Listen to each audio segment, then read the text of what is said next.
So let us not be blind to our differences, but let us also direct attention to our common interest and the means by which those differences can be resolved. And if we cannot end now our differences, at least we can help make the world safe for diversity. For in the final analysis, our most basic common link is that we all inhabit this small planet. We all breathe the same air. We all cherish our children's future. And we are all mortal. One of the finest speeches I think any politician has ever given. Just a little reminder of JFK himself. Right, I'm going to talk about someone who became a good friend of mine, and I knew him for 15 years. Unfortunately, he died last year. Can you all hear me, by the way? Yes.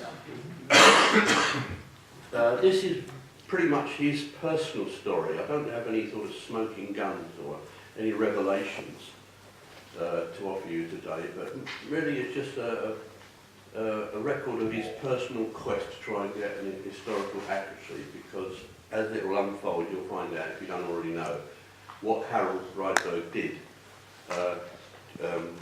back in 1964. This is Harold Rydberg. In 1962, he joined the Bethesda Navy Medical School as a medical illustrator, or trained as a medical illustrator. This was taken around about 1964. Well, he was born in Chicago, raised in Sarasota in Florida, and he joined the US Navy as a hospital callsman. That's sort of like a medic. You know, he did all the medical training up to and just below becoming a doctor. Although he's not a doctor, or he never became a doctor, he knew most of the medical procedures that doctors know, so he was able to converse with doctors and they could understand each other. He joined the Navy in 1958, and then a nurse actually saw him doing some drawings, and she was quite impressed with what he was doing, and said, "There's a medical illustration school at Bethesda, why don't you try and see if you can get in there, because you know you've obviously got the talent for it." And he did, and he got in 1962, and he went through the training, and within a year he was appointed the actual senior medical illustrator, so he was quite a fast learner. These are a couple of, by the way, I'm going to be showing you some actual original documents which Skip sent to me shortly before he died. These are actual original certificates that he got during his training, and many of the documents I'm going to be showing you today are in this folder. So if anybody wants to have a closer look at them, you're more than welcome to. Just have a look later on when you get a chance. But these are just some certificates that he achieved. Now these were from 1963. On the day of the assassination, he was teaching a class of 4 students at Bethesda the muscle system, and this is the drawing that he did of the adult male muscle system, which I think is quite an impressive drawing. He was never happy with the drawings he did for the Warren Commission, but this one he was quite pleased with, and I can understand why. Anyway, this is what the Navy Medical Centre looked like in 1963. On the day of the assassination, as I say, he was teaching 4 students. They heard about the assassination, he stopped the class, and he said, "I can't really do any teaching today after hearing this tragic news." And later on that day,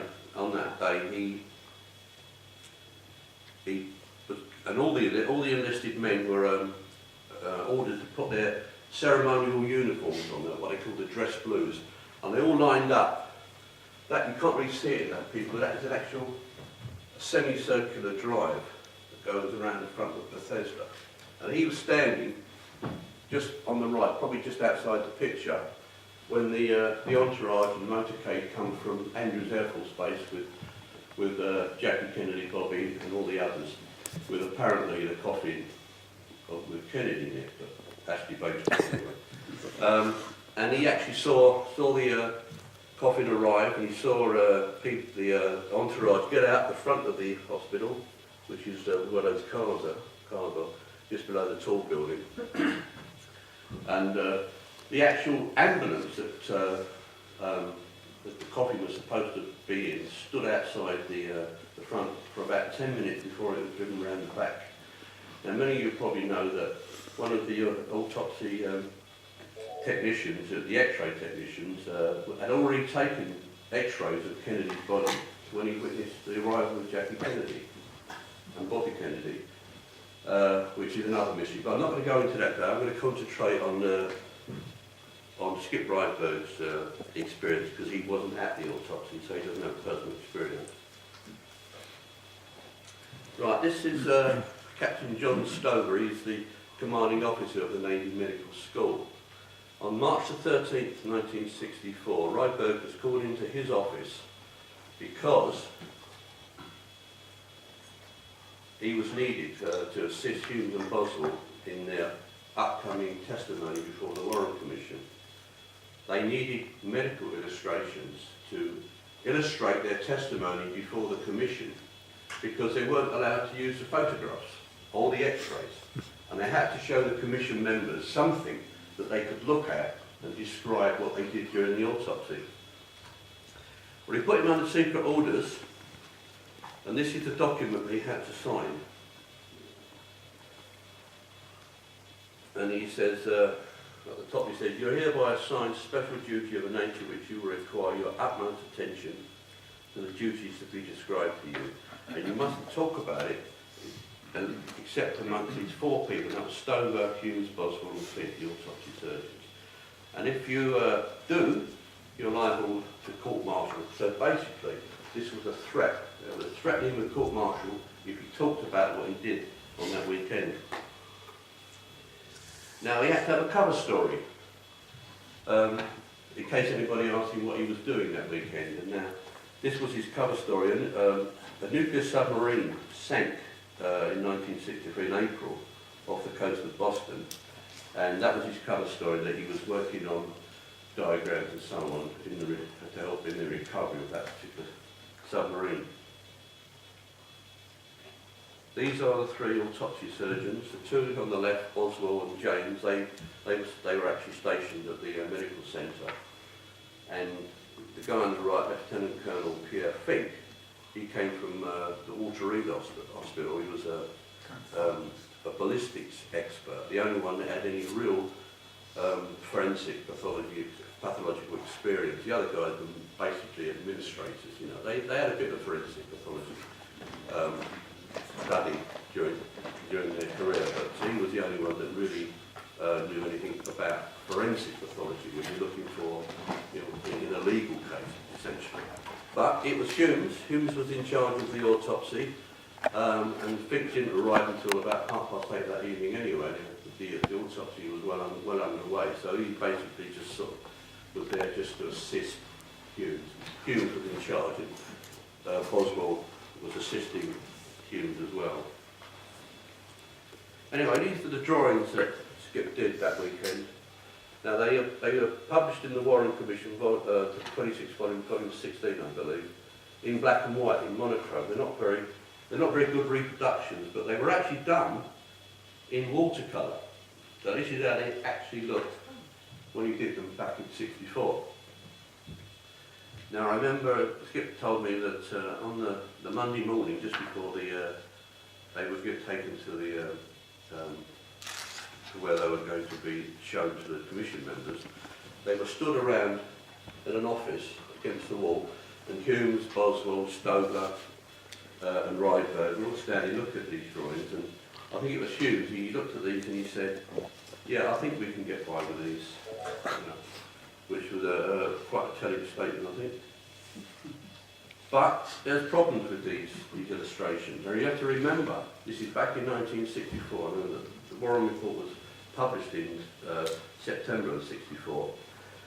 The autopsy photographs were not available to the public, so the only illustrations that anybody could see was these three drawings. Now if you look at this one, Commission Exhibit 386, and you compare it with an autopsy photograph, which eventually came out, I think in the 80s, the bullet wound in the neck, as shown in the drawing, is obviously much higher than the actual bullet wound in the back. So that's one example of how inaccurate these drawings are and how misleading they are. That's another one.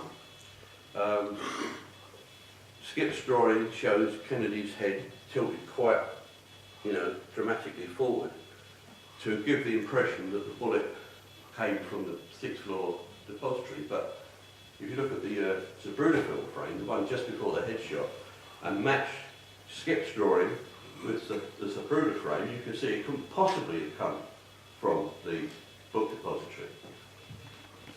And this other one, this is even more telling. This is Skip's drawing.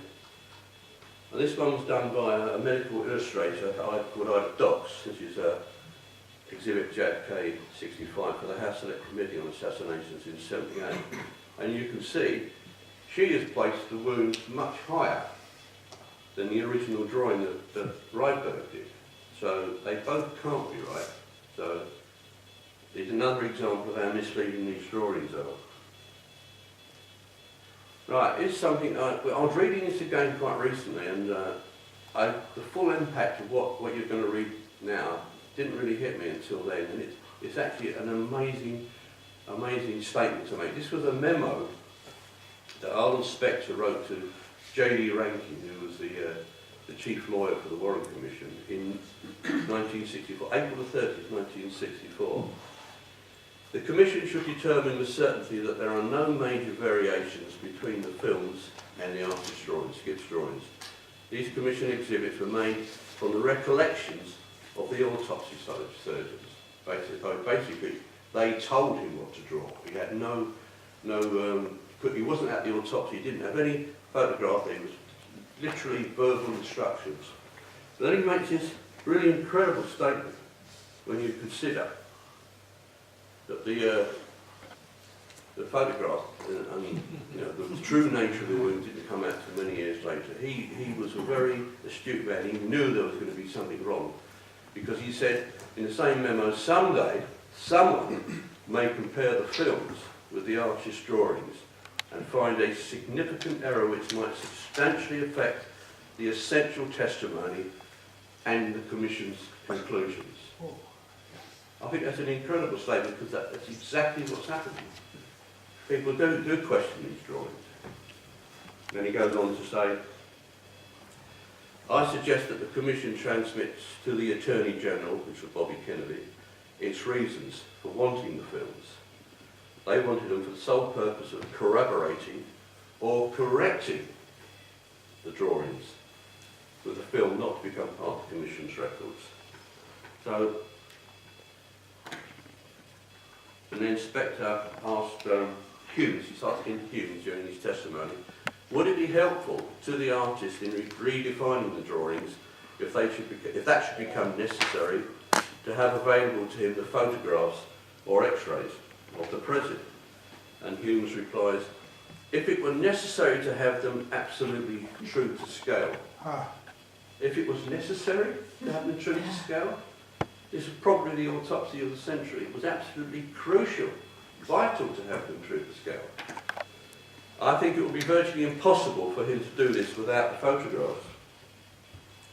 And Spector asked him, what is the reason for the necessity of having the photographs?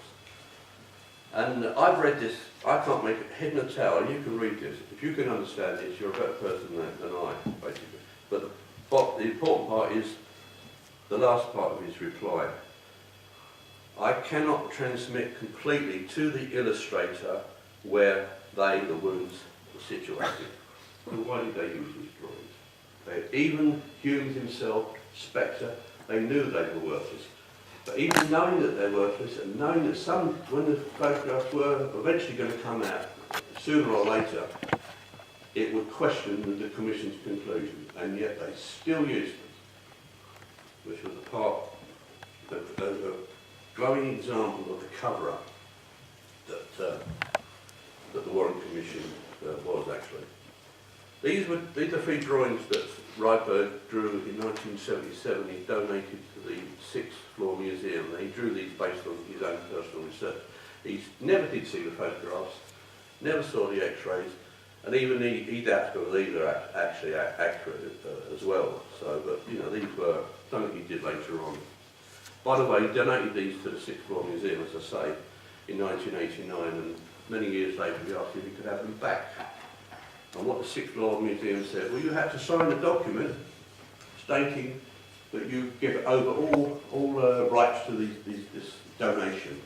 You know, and you basically, they now belong to the Sixth Floor Museum. In other words, you can't give them back. And they wouldn't let them back. I don't see why, you know. So if you do go to the Sixth Floor Museum, remember that they're not after giving the truth out, I think. He actually used one of the drawings in his book that he wrote. This is a novel based on his own personal research. It's very difficult to get hold of. I'm trying to get hold of the copy because his granddaughter wants to get hold of the copy, and it's very difficult because it's out of print. And if anybody knows where I can get hold of a second copy, have a word with me later on, and if it's not too expensive, I'll take it with you. Anyway, this is a group of people. On the left there's Captain Stover. The Skip Rydberg is second from the right. I don't know the other two guys in the middle, but this guy is being presented with a certificate by Stover. But it's a chap on the right. Anybody know who that chap is? Pizza. You know? Pizza. Pizza. William. Lieutenant Commander William Bruce Pizza. Now, he was the chief of the educational television division of the Navy Medical School. He had a TV studio. And sometimes they had a closed-circuit television camera in the morgue where autopsies were taking place. And they transmitted pictures to places like the Walter Reed Hospital. But it's interesting as far as this Kennedy goes, because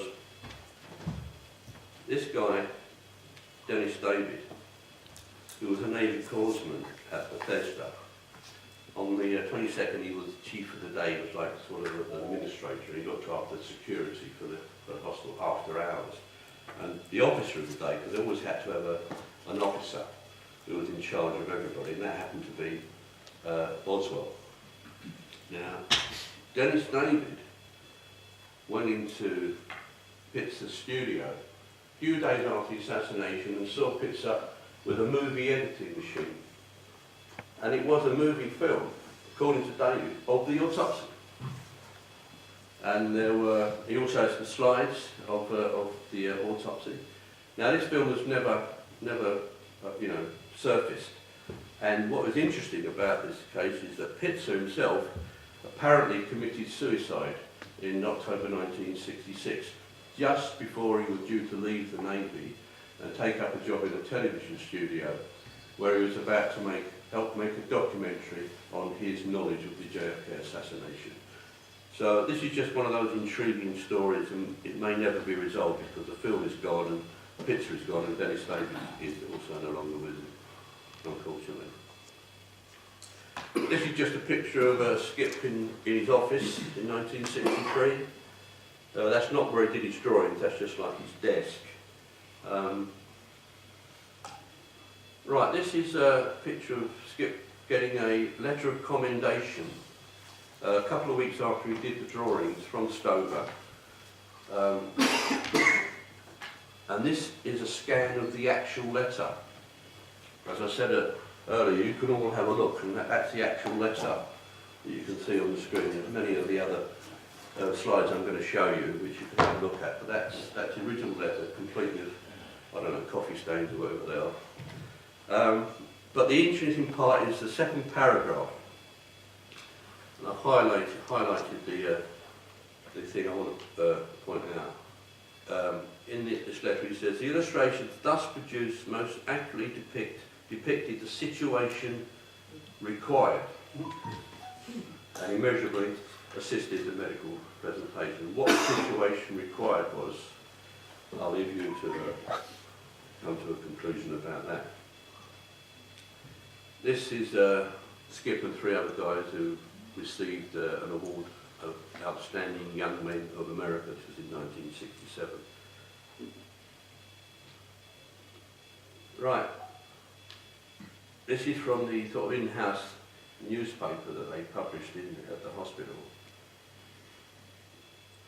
where it states that Skip actually wrote a complete medical illustration training manual because one didn't exist.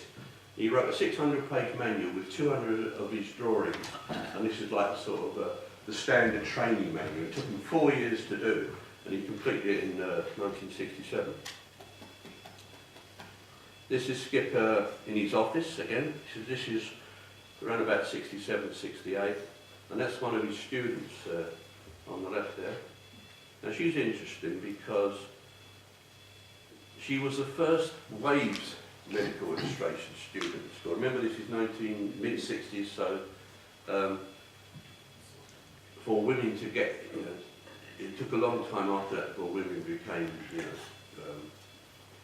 prominent in the workplace and so on.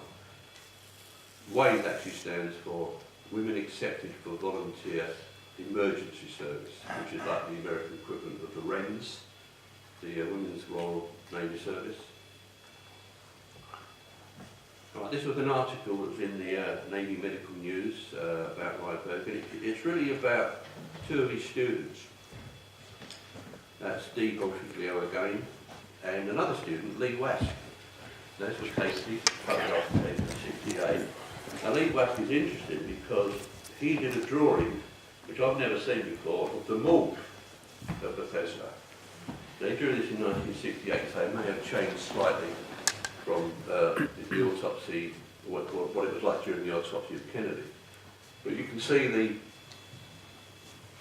sort of gallery area on the left, and the two sort of gurneys, or whatever you call them, where the autopsy took place.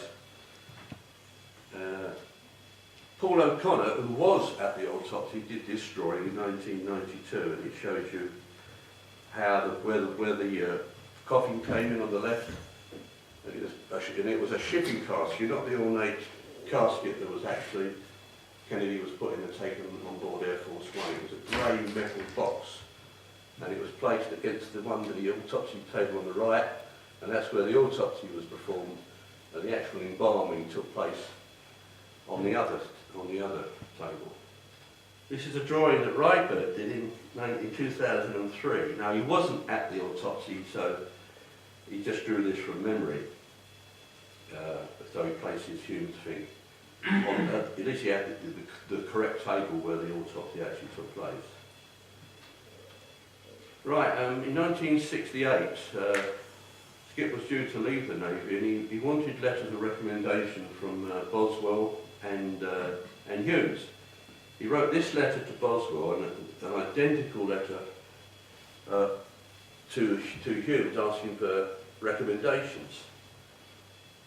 He got a reply from Humes, and again this is the actual letter that Humes sent him. It said, "With great pleasure that I write to you, express my gratitude and appreciation for your excellent service to me and my associates in the field of medical illustration." And he goes on to mention that it was for the autopsy of President Kennedy. This, just a blow up of the letter. This is the one he got from Boswell. Boswell was very unhappy. Boswell was a completely different character from Humes. Humes was a very very confident man, whereas Boswell wasn't very confident. He essentially let Humes do made all the decisions, and he just went along with him. But he wrote in this letter, "I continue to be somewhat circumspect about putting anything in writing or discussing this due to continuing controversy." He couldn't bring himself to actually mention the fact that Skip did these drawings, which was, I think, it's quite remarkable, the difference between the two letters. Doesn't even refer to what it is there. These are just some newspaper articles that appeared after the drawings were done, showing what Skip did during his career. This particular one on the left is just about him generally, and then he articles started to appear about Skip's doubt about how accurate his drawings were. I mean, for example, the one on the left, it said the illustrator had second thoughts about the Kennedy assassination, and he was starting to get sort of pretty unsure about, you know, having his name on an historical document, which was inaccurate. There's a few more. Now this is a bit interesting. This is an article that appeared in Hustler magazine in May of 1984. That particular month he did the guest editorial and he wrote about his experiences doing these drawings. And that caught the eye of one of the early researchers, Paul Hock, and that began a exchange of letters. And I've actually got the original letters again in this folder if you want to see them. And Paul Hock, you know, was very interested in what Skip did. And he wrote to him on a number of occasions, trying to get sort of information and Skip's views of what he did. That's just the first letter that Hock wrote to Rydberg. Some more newspaper articles that appeared in, but these are all in local newspapers. Skip was working in North Carolina at the time, so this didn't get national, certainly didn't get international coverage. But nothing come of it. He tried to get access to the drawings, but nothing was going to. None of these articles and his publicity was any help to it at the time. A few more there. Right, beginning in 1970, when he was art director and medical illustrator at the University of Alabama, he started writing to various powerful Washington politicians in an effort to get permission to see the original autopsy photos and x-rays. That's a picture of the University of Alabama. Just a sort of a comment I want to make. If you see the lamppost between the two front doors, nothing to do with Rydberg, but the door on the left, that's where George Wallace stood when he was trying to prevent Vivian Malone and James Hood from entering. Fortunately, he failed. Nothing to do with Skip, but I thought that might be quite interesting. Right, he wrote to, this is in 1970, he wrote to John Chaffee, who was Nixon's Secretary of the Navy at the time. Now Chaffee didn't reply. This guy did, because he sent a copy of the letter to him as well, and he basically all he did was say, look, I'm sure that the Secretary will be carefully consider the matter that you've raised. But he didn't hear anything, there was no return. Now this was a reply from John Sparkman, who was the chairman of the Committee on Banking and Currency, quite one of the powerful members of the Senate. And again, thank you very much for your letter, I'll see what I can do for you. Nothing come of that. He wrote to Nixon, and he got a reply. It was sent to Joseph Grimes at the Department of the Navy, and he talked basically about what happened to the illustration, and effectively he wrote at the end that no further information is available that could be of any assistance. So he was just up against this brick wall every time, you know, no one seemed to be able to help it. He wrote to Ted Kennedy and got a predictable response. One of his assistants wrote back and said, unfortunately, we are not able to assist you. But, you know, it's worth a try, I suppose. Now, during this time, he was in contact with Professor Latimer at the Department of Neurology at Columbia University. He did a series of pamphlets. Now, he supported the single bullet theory and the other lone assassin and so on. Skip didn't agree with him, but they were in correspondence with each other. Again, this is a scan of the original letter that you received from Latimer. At least he did say, I'm sorry if some of our colleagues, in other words, some of the medical people and so on, have given you a hard time because it was not your fault. That's the only one of the few people that actually recognised that it wasn't his fault that these drawings are inaccurate. He wrote to Jimmy Carter and he got a reply from Harold Pinkett of the General Service Administration, and now this was starting to get interesting because he said, why don't you contact Burt Marshall, who's the Kennedy family representative? He was very helpful because he gave gave Skip Marshall's address. So try him, because he's a chap you really need to get permission from to see these pictures. In the meantime, he got a letter from the Surgeon General, Vice Admiral Aronson, relinquishing from that the document he signed, the secrecy document he signed back in the 60s. But he was talking about it anyway. He basically ignored that document he signed. But this was officially saying that he could. If he was called before the House Select Committee on Assassinations, they're quite happy for him to tell them what he witnessed or what he saw. But he was never called anyway. Right, here's a couple of letters he received back from Marshall. The one on the right is the interesting one. It's the final letter he got, because he was on the verge of giving Skip permission, but he put this restriction on him. He said, you can't reproduce these autopsy materials by drawings or otherwise. So the reason for you wanting these drawings will be negated, because you're not allowed to do it. So effectively, he was saying, yes, you can have them, but you can't really have them because you can't do what you wanted to do with them. So he never got permission to see them.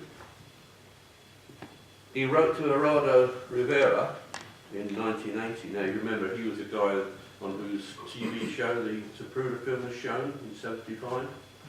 Well, by 1980, he wasn't particularly interested in the Kennedy assassination, and they weren't interested in doing an item on their programme about Skip's experience. So they essentially said, at this time, we're not interested. Thank you very much for writing. So that got nowhere. Anyway, in October 1988, he was working here at the University of North Carolina in their School of Medicine, in the Medical Illustration Department, when, remember this is 1988, 20 years after he left the Navy, and who should walk into his office unannounced? James Humes, the autopsy service. He hadn't seen him for nearly 20 years. Skip had written an article, you saw them in the previous slides, and Humes read one of these articles, and he thought, well, I'm going to look up Skip, and I'm going to, basically put it straight. So, there's no problem there. Everything is correct in the Warren Commission. They went to this. Oh, by the way, he gave him a business card while he was at when he met him, and this is the actual card. Humes was working in Chicago for the Accreditation Council for Graduate Medical Education. And there's some handwriting on the back of it, and the name of a doctor and an address. Now, I think that's Humes' handwriting. I'm not sure. I can't say that with any real authority, but I believe that is his handwriting. Anyway, they went to a restaurant, this restaurant in Chapel Hill, North Carolina. And Chapel Hill is actually owned essentially by the university. They own a huge sort of complex of buildings, and they actually owned this restaurant. And he was at this restaurant, and he was talking to Humes about the autopsy and about the Warren Commission and so on. And Humes didn't give anything away. Humes still bolstered the Warren Commission story. But Skip knew Humes. Skip went to Humes' wedding. Stover went to it, Boswell went to it. He knew the guy. And Skip told me that in the Navy, in the medical section of the military, rank doesn't matter. Doesn't matter very much. You're all medical personnel, and the fact that you're a higher rank doesn't really carry any real weight. You socialise, and you sort of knew each other much more. The sort of the hierarchy wasn't so sort of fixed. But he knew Humes, knew him quite well, and Humes had a way of telling you something, but also looking at you in a certain way, just to say, well, that's not actually the truth, but that's all I'm going to say. In other words, he kept it back, and he knew that there was something that Humes wanted to say to him, but he couldn't say it. Humes was sworn to secrecy. Humes was a military man, and he did what his commander-in-chief, what Johnson wanted him to do, and that was bolster the Warren Commission's verdict that he was a lone assassin. But he could tell, Skip looked at him, and he knew that there was something he desperately wanted to say, but he was unable to say it. But by the way, Humes paid the bill, so a bit of justice there, I think, perhaps. This was a card that Rydberg gave me about 10 years ago. After Very the hairy recent one. Vitruvian man. Sorry? It's a very hairy Vitruvian man. Yeah. Anyway, it's just a few photographs taken throughout Skip's military career. I looked at the bottom one and I thought, that to me looks like he's an extra from the musical South Pacific. I'm sure he wouldn't mind me telling you that. Anyway, that's just that's one of the most recent photographs when he was in the Navy, in the US Army Reserve on the left there. Right, I met Skip in Dallas in 2003 where we gave a joint presentation at the Lancer Conference. And this is just a couple of photographs taken after he'd given his presentation when he was talking to the members of the audience.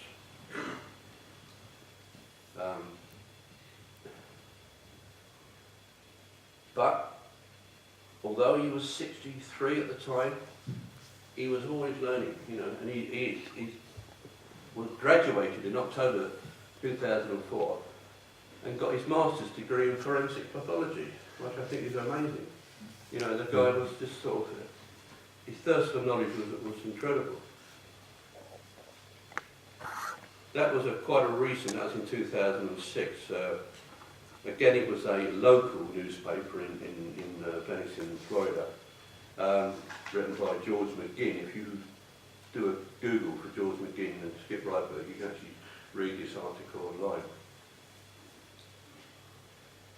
Right, I'm going to let Skip have the final word. This is Skip extract from his Lancer presentation in 2003. Just let you hear what it has to say. I'm also on my master's in criminal investigative psychology and intend to jump to the PhD where I intend to give a vasectomy to the Warren Commission because that's my master's, that's my PhD. I'm going to straighten factually all that's available to me to do. I'm doing this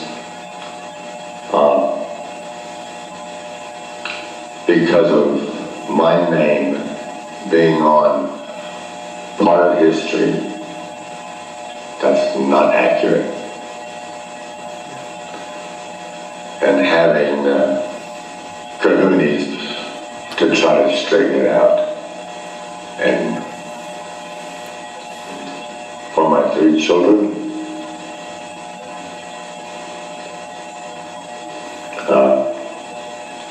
for grandchildren and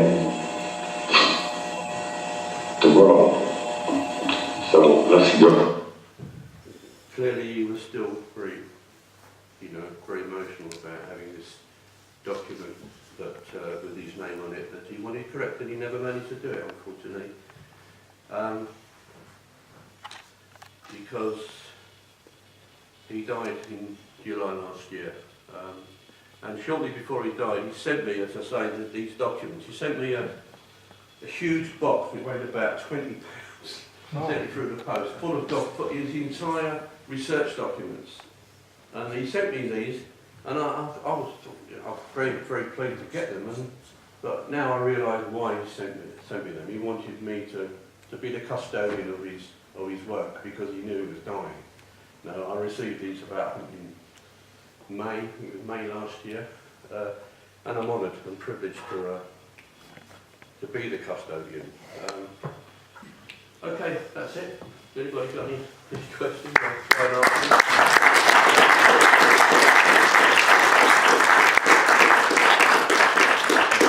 I say, there are not many people of integrity in this business, in this whole Warren Commission and medical investigation, police investigation, everything, but he's one of them who's got it. I totally agree. Yeah, there aren't many heroes that come out of this thing, and I think he's one of them. And yet he was in a comparatively powerless position where he couldn't do anything about it. And he was one of those who could literally be ordered to keep his mouth shut. Yeah, yeah. Can you confine to... Sorry.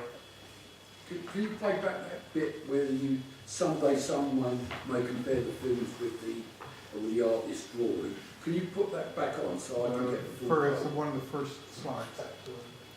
Second slide. Maybe number 3.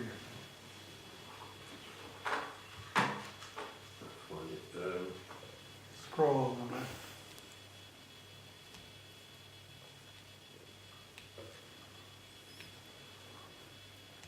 Moving near the top. Right. Further up.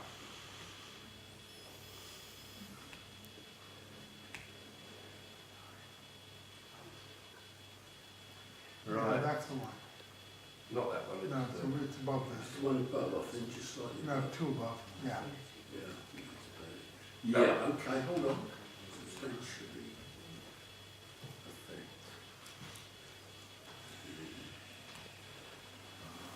Yeah, Barry, I was going to ask, did he confide to you what his theories was? What He is must theory? have, well, he must have wondered what really did happen. Did he ever try and find out? But he did research. He researched it for 40 years, over 40 years. He actually believed that Oswald did fire from the book depository. Now, I don't agree with him. I thought many of us won't, but he does believe there was another shooter firing from probably the grassy knoll. But he got no more insight than anybody else that's researched this case. He thinks that the FBI was involved, Johnson was involved, the CIA was involved. He doesn't know. He just based it on other people's work. You know, he has no actual insight. He doesn't have any personal knowledge. He did say to me that going back to the photo I showed you of Bethesda, that there was talk that night of a decoy ambulance. He doesn't know, but there was sort of general talk that there was a decoy ambulance to put the press off. So there was an ambulance driving around the back of the hospital to try and throw the press off. So you know there are lots of stories about what took place in the morgue and all these different caskets that were coming in. The body was taken out of one casket, put back in another, and all kinds of shenanigans that were going on, which he obviously was not privy to. But you know, he, as I say, he has his theories. He did have his theories in his book. Did I bring the book with me? I might have. The Head of the Dog. Now he wrote The Head of the Dog in a form of a novel. So he's putting words into people like Hoover and Johnson, put words into their mouths, obviously. So he made those words up. But he thinks that the FBI, the CIA, Johnson, the mafia, they're all working together to assassinate. I was there in 2003. Right at the end, he mumbled something when he was getting emotional. And I'm sure he mentioned Johnson and Marcello right at the end. He did. He did. His last words at the end of the conference. This was 2003. Yeah. Remember, George W. had just been elected.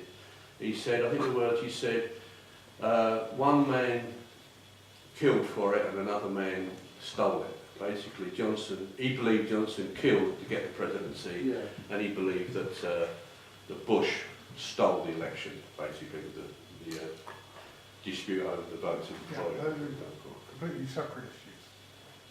I think those are separate issues. They are separate issues, of course they are, yeah. Anyway, that's basically Skip's story. Barry,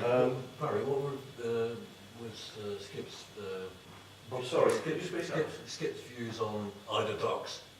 He thought she was an incredible medical illustrator. In fact, it's very interesting because he did write to Ida Docks, explaining what he did.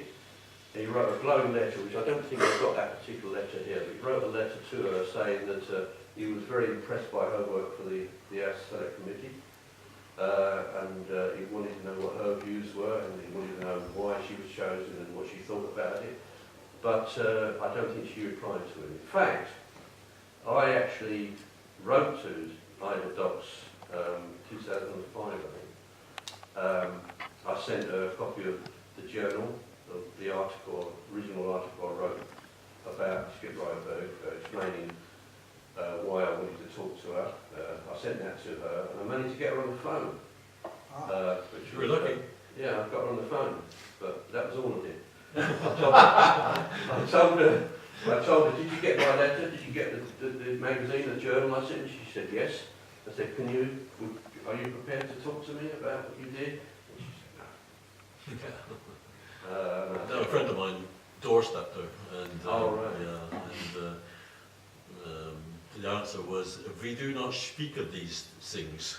We do not Well, she speak didn't. of these things." And the door went bang. She didn't say those, but she didn't put the phone down with me. Yeah. You know, she just said, no, I'm not going to talk about it. And I wrote a follow-up letter asking her, look, you know, thank you very much for talking to me. If you do change your mind, please get in touch with me. But she never did. I don't know whether she spoke to anybody, to be honest. No, I don't it think doesn't she look did. like it. But that's an interesting, yeah, he was very impressed with her. Thought she was a brilliant medical administrator. And she was.